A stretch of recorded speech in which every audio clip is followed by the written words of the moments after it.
And although you kind of know that this might happen, you don't really think about it very much. Princess Anne did not raise her voice. She did not need to. In a private meeting at Windsor, she placed a sealed governance file on the table, opened it before the senior royals, and revealed the clause that ended Meghan's hopes of ever returning through the royal foundation. The rule had existed for years, hidden beneath ceremonial language, but Anne translated it into one brutal sentence. Meghan could support royal causes, but she could never hold a governing seat. Before we go deeper into what this really means for the royal family, make sure to subscribe so you don't miss a single update. William watched the narrow burgundy file as though it carried a verdict no one could reverse. Charles remained silent beside him, his hands still, his expression controlled, because the king already understood the damage waiting inside those pages. The Royal Foundation was not simply a charity with a famous name. It was a central royal organization that directed funding, public campaigns, partnerships, and long-term service projects, giving its governors real influence over how the monarchy presented duty to the country and the world. Meghan had sought a formal advisory or governing role connected to mental health, women's empowerment, and Commonwealth work. She believed her years inside royal life gave her a credible path back into meaningful institutional influence, even without returning to the daily restrictions she had left behind. When her representatives delivered the rejection, she read it twice. Then she lowered her phone and understood the truth immediately. This was not a delay. It was not a personal warning. It was a permanent barrier. Anne formally invoked the Sovereign Service and Accountability Rule, a governance clause meaning that only active working royals, serving under the monarch's authority, could hold a voting seat in a principal foundation body. She explained that any officeholder also had to accept British charitable oversight, palace conflict of interest controls, and the Crown's final authority over public duties. Independent media contracts, private commercial ventures, and separate chains of command could not sit beside royal governing power. That explanation struck harder than the refusal itself. Meghan's departure from official service, combined with ventures controlled outside palace supervision, made her ineligible unless she abandoned those arrangements and returned fully to crown duty. Harry would hear it as punishment. William would see it as protection. Charles would recognize it as a family wound becoming policy. One question threatened them all. Had the clause survived through tradition, or because the palace feared Meghan's return? And as the file remained open between them, the rule itself became only half the story, because every person in that room had something deeply personal to lose from Anne's decision. To the public, it was a dispute over governance. Inside the family, it was something far more painful. For Meghan, the seat represented vindication. For Harry, it offered proof that the monarchy still valued his wife. For William, it threatened the boundaries he had spent years rebuilding. And for Anne, it was a test of whether royal duty still meant sacrifice, or whether the institution would bend until its oldest promises meant nothing at all. Meghan sat beside Harry with the rejection still open in front of them. She did not ask for a title, a residence, or a return to public ceremony. She wanted influence over causes she had once carried on behalf of the crown. The Royal Foundation, the main charitable body guiding major royal campaigns and partnerships, offered more than visibility. A governing seat meant power over strategy, funding, and the direction of future work. To her, that seat represented a path back to institutional respect without surrendering the independent life she had built. Harry heard something darker in the refusal. He began pacing, his anger rising with every step, because he saw the decision as a judgment on everything they had done since leaving official duties. He argued that his mother would never have supported a rule that blocked someone capable of helping vulnerable people. Meghan listened, but her controlled silence carried more weight than his anger. She understood that the family was not merely rejecting a proposal. It was drawing a line around who could still claim royal authority. William prepared alone for the discussion that would follow. He wrote several versions of the same message, then crossed out every sentence that sounded too cold. As the Foundation's central royal authority, the prince had spent years separating official charity work from celebrity branding, private media deals, and personal commercial interests. He knew that any criticism of Meghan would strike Harry just as deeply. Still, the future king believed one weak exception could undo years of rebuilding. Anne carried no personal hatred into the decision. She remembered earlier royal charities damaged by blurred authority, family rivalries, and relatives demanding influence without accepting responsibility. Camilla privately warned Charles that invoking the clause so openly could make Anne appear to be the true guardian of discipline, while the king looked unable to control his own household. He studied Meghan's proposal and saw its strengths, briefly considering a non-voting ceremonial role. But Anne warned that even a symbolic exception could become a precedent others would exploit. The conflict had now become deeply personal, yet it had not begun with the sealed file. It began earlier, in one private meeting, when Meghan made a request that changed Anne's view forever. To understand why Anne refused to compromise, the story must return to the exact moment she decided that Meghan could never be allowed near the Foundation's governing table. The rule had rested quietly in royal governance papers for years. It became a weapon only after one private conversation. During a closed charitable strategy meeting at Windsor, Meghan proposed linking a future Royal Foundation campaign with her independent media platform and international partners. To her, it was modern cooperation. To Anne, it crossed an invisible line. One sentence, one folder, pushed across a polished table, and one refusal to separate private influence from royal authority changed everything. Meghan entered the Windsor Social Impact meeting, determined to prove that cooperation was still possible. The session had been arranged to explore whether she and Harry could work with royal charities without returning to full-time duties. That mattered, because a successful agreement could have reopened a narrow path between independence and royal service. Charles approved the discussion but stayed away, hoping Anne, William, the Sussexes, and two senior trustees could reach terms without his presence turning the conversation into a family command. Meghan spoke with confidence about a global mental health initiative aimed at younger audiences far beyond Britain. She argued that her independent media platform and international partners could carry the campaign into places traditional royal work struggled to reach. Harry supported her carefully, insisting that the idea would expand the foundation rather than weaken it. William listened closely because he could see the strength of the proposal, but he also understood the danger beneath it. Anne remained silent until the discussion reached control. Her expression changed when Meghan suggested that public messaging should be approved jointly by the Foundation and her own production team. The princess closed the folder, pushed it back, and asked the question that would later define the entire crisis. When the Crown and your company disagree, whose decision is final? Meghan answered that neither side should control the other. That reply settled something inside Anne. After the meeting, she requested the Foundation's original governance charter, the document setting out who could direct the organization and under what authority. Buried inside an annex, she found the Sovereign Service and Accountability Rule, a clause created to prevent divided command between the monarch and outside interests. William later admitted in a private conversation that Meghan's campaign was powerful, but he agreed it would create two centers of authority. Harry saw the rule differently. He believed it was being enforced more harshly because the applicant was his wife. Anne insisted Meghan's profile made strict control even more necessary, because one conflict could become a global scandal within hours. Months later, Meghan's representatives submitted a revised request for a formal seat. Anne already knew the answer, and this time she chose to deliver it directly. The old Windsor disagreement had never truly ended. It had simply waited behind closed doors until Anne and Meghan finally stood opposite one another, with no advisors left to soften the truth. There were no cameras, no press officers, and no carefully prepared smiles. Anne entered the room first. Meghan arrived moments later with Harry beside her, but the princess asked that the two women speak directly. What followed was not a shouting match. It was colder than that. Meghan demanded to know why years of public service counted for nothing. Anne answered that service without accountability could never command the crown. Then Meghan asked the question no one expected.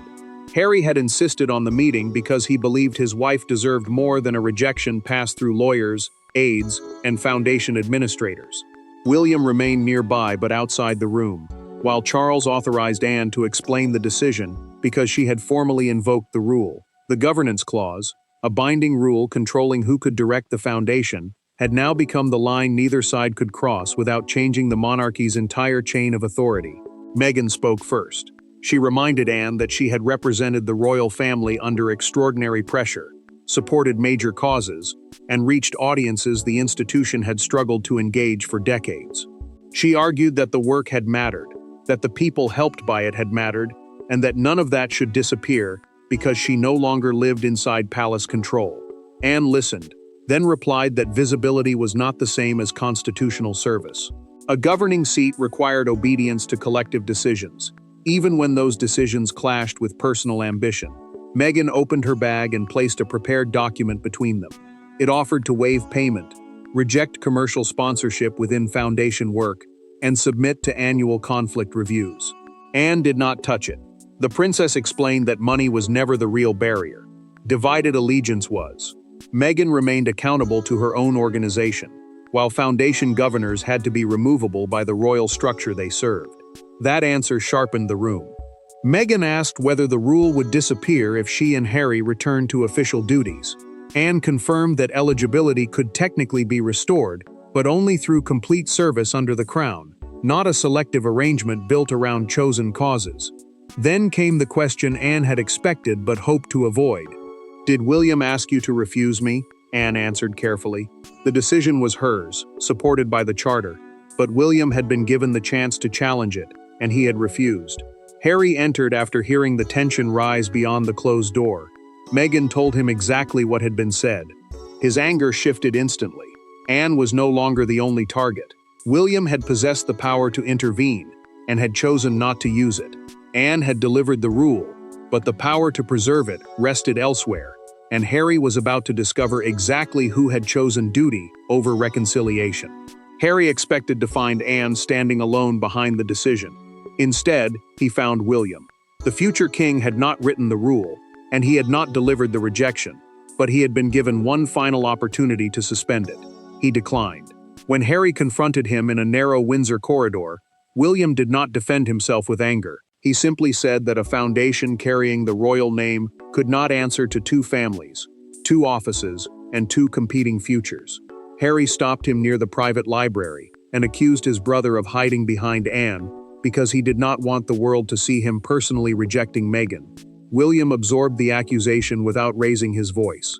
As the principal royal shaping the foundation's direction, the prince could recommend governance changes, temporary exceptions, or special advisory panels.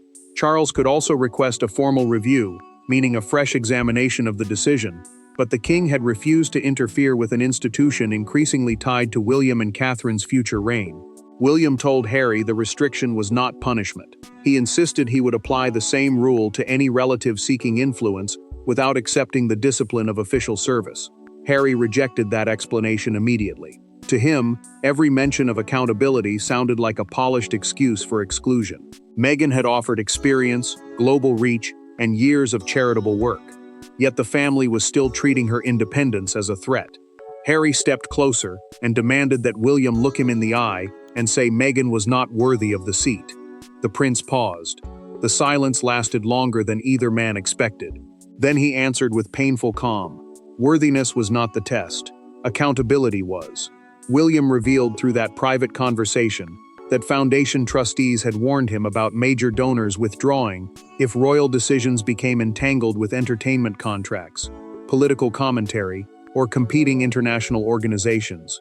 The trustees, who were legally responsible for protecting the charity, feared that divided control could damage public trust and expose the foundation to conflicts it could not manage. Catherine had privately urged William to consider another path. She suggested a charitable partnership that would let Meghan support selected causes without holding governing authority. He approved the idea, hoping it could preserve cooperation without weakening control. But Meghan's team rejected any position without voting influence, turning compromise into another dead end. Anne's clause was therefore more than ceremonial language. It protected donor confidence, legal responsibility, and the Crown's power to remove governors whose outside activities created conflict. Harry walked away without another word. William remained behind, folded the note he had prepared, and placed it inside his pocket. There was no triumph in his face, only the exhaustion of choosing the institution over his brother. The hidden clause had now become active policy, and its consequences began moving through royal offices with a speed that left no room for denial. The first sign was a cancelled call. The second was a revised guest list. By evening, the consequences of Anne's disclosure had reached every office connected to the foundation. Meghan's proposed meetings disappeared from calendars. Harry's request for a joint appearance was placed under review. A charitable summit removed the Sussexes from its internal program. No one announced a punishment. No decree was issued. Yet one by one, the doors surrounding royal influence quietly began to close. Meghan opened an updated briefing schedule and found the round table she had expected to lead completely removed. The governance rule did not stop her or Harry from supporting charities, attending independent events, or making private donations. It stopped them from directing official foundation policy, meaning they could promote causes, but could not control strategy, funding, trustees, or royal messaging. Palace administrators began separating every future Sussex proposal from Crown-authorized work, so the public could not mistake an independent campaign for an official royal program. Meghan stared at the empty space where her name had been, and asked Harry whether the family had ever intended to consider her fairly. He heard the pain beneath her controlled voice, and called Charles immediately. Harry asked his father to create an exception, even a temporary one, before the situation became impossible to repair. The king listened, but he refused to overturn Anne and William. Charles said another intervention from him would not heal the conflict. It would only prove that every royal rule could be weakened by private pressure. Harry ended the call and set his phone down too hard, cracking the corner of its case. Meghan did not react. She gathered the foundation papers, placed them back inside their envelope, and closed it with slow finality. The silence between them carried the truth neither wanted to say aloud. The rejection now reached far beyond one chair. Palace aides confirmed that the rule also barred the Sussexes from choosing trustees, approving royal branding, entering confidential donor discussions, or presenting themselves as strategic partners of the foundation. Camilla urged Charles to issue a warmer statement, acknowledging Meghan's earlier charitable contribution. The Queen Consort feared that silence would look cruel. Anne objected, warning the king that emotional language could suggest the decision remained open to negotiation. Catherine sent Meghan a private message expressing regret that the process had become so painful. Meghan read it twice but did not answer. She could not decide whether the kindness was sincere or simply another attempt to contain the damage. Anne sat alone and reread the charter she had enforced. She did not doubt the rule, but she finally felt its human cost. That unease pushed her toward one last step, a private conversation with Harry, away from advisors and competing accounts.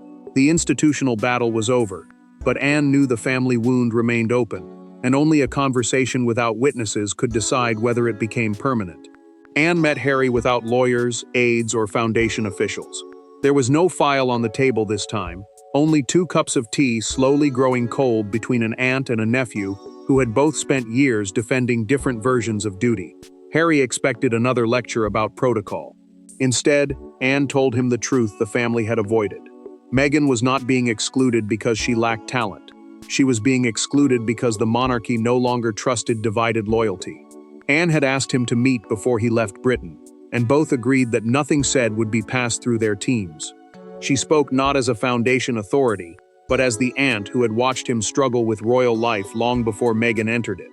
The foundation, the main charitable body directing major royal campaigns, had become the place where his private pain and the crown's need for control finally collided.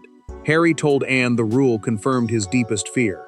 He believed the family valued obedience more than happiness, and would always punish anyone who refused to surrender independence. He said Meghan had offered energy, experience, and reach, yet the monarchy still treated freedom as disloyalty.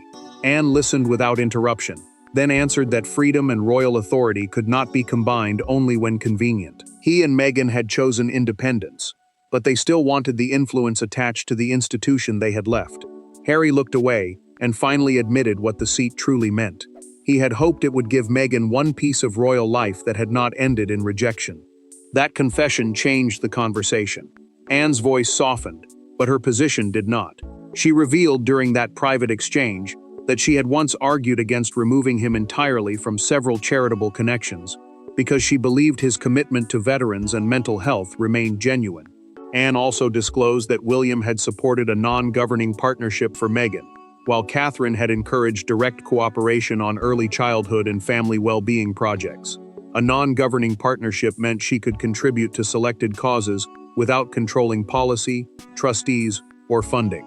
The plan collapsed because Meghan would not accept a role that palace leadership could terminate without mutual consent. That condition settled the matter for Anne. It proved the central conflict had never been about kindness or talent. It was about who held final authority when cooperation failed. Harry's anger slowly gave way to sadness. He understood that Meghan was not being told she had nothing to offer. She was being told the royal system would never share command with an independent household. He left understanding the rule, though not forgiving it. What had been explained in a quiet Windsor room would soon be reduced to headlines, crowds, and one unforgettable image that divided public opinion overnight.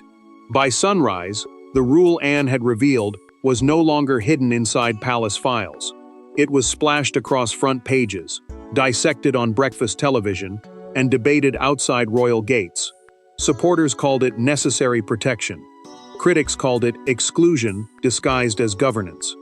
But one image came to define the entire dispute. Meghan leaving a London charity event alone, holding a folder against her chest as cameras shouted questions about the royal seat she would never be permitted to occupy. Meghan had attended a scheduled women's leadership event, hoping to keep the focus on the cause. Instead, every question dragged her back toward the palace. The Sovereign Service and Accountability Rule, the clause requiring foundation governors to serve under one royal chain of command, had leaked into the press and become a national argument about privilege, race, celebrity, service, and control. Palace communications confirmed only that all governors had to meet established accountability requirements. They refused to discuss her application directly. Meghan kept her composure throughout the program, but her expression tightened when reporters repeatedly asked whether Anne had personally blocked her. Harry watched the coverage and grew furious that another charitable appearance had been swallowed by royal conflict. He wanted to answer immediately. She told him not to. Any public attack, she warned, would turn a governance dispute into proof of open family war. One London newspaper pushed the story further. Its front page showed Anne carrying the burgundy file beneath the headline, "The Rule That Shut the Door." The image became a symbol of rigid duty confronting modern independence. Outside Buckingham Palace, a small crowd gathered behind the barriers. Some defended Anne for protecting royal charities. Others accused the institution of silencing Meghan because it could not control her. A broadcaster framed the dispute as something larger than one rejected seat. Former working royals, the presenter explained, could keep their fame, their causes, and their global audience, but they could not keep governing power over crown institutions after leaving official service. The crown institutions were bodies operating under royal authority, and that authority could not be divided between the palace and an independent household. William refused to let Anne carry the blame alone. He authorized a public statement declaring that every foundation leader must operate under one transparent system of responsibility. The prince knew the words would sound cold, but he also knew silence would make the decision appear secretive and personal. Charles watched the evening coverage alone. When commentators described the crisis as proof that his family remained emotionally divided, the king switched off the television. Public opinion stayed fractured. Inside the monarchy, however, the decision had become irreversible. The headlines would fade, but the verdict inside the family was already permanent, and its meaning was far more profound than the loss of a single seat. In the end, Meghan did not lose her ability to speak, campaign, lead, or inspire. She lost something narrower but symbolically greater: the right to shape a royal institution from outside the discipline of royal service. Anne's revelation did not erase Meghan's contribution, nor did it restore peace between the families. It established a final boundary. The Sussexes could build influence independently, or they could return to duty, but they could no longer claim the authority of both worlds. Meghan understood the outcome with painful clarity.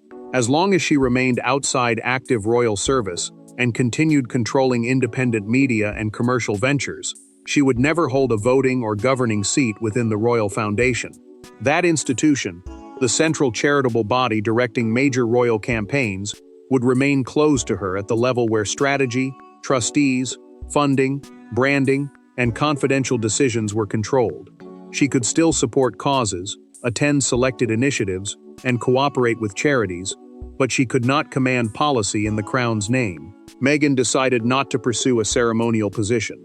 She told Harry that accepting a title without real authority would only prolong their search for approval from a system that had already defined its limits.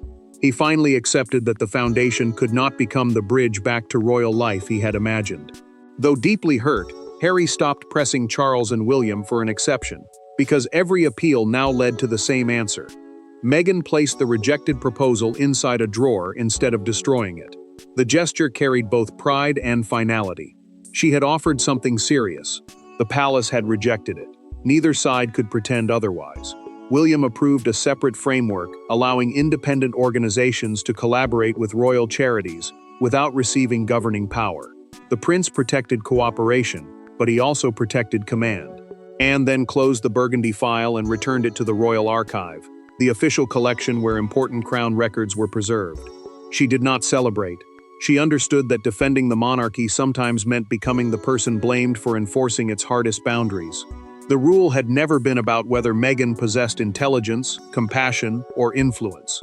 It was about whether royal authority could exist without royal accountability. Anne's answer was final: it could not. Meghan emerged neither defeated nor restored. Her power remained real, but it existed outside the crown. Harry finally understood that independence brought freedom, but also permanent separation from royal command. William protected the institution he would inherit. Anne preserved one chain of responsibility. The empty foundation chair became the symbol of the monarchy's choice: structure over reconciliation, accountability over flexibility, and duty over personal accommodation. There is no further door waiting to be opened. Anne's file has been closed, the rule has been enforced, and both sides must now live with the freedom and the loss that their choices created. Thanks for watching. Please don't forget to like and subscribe, and we will see you in next one.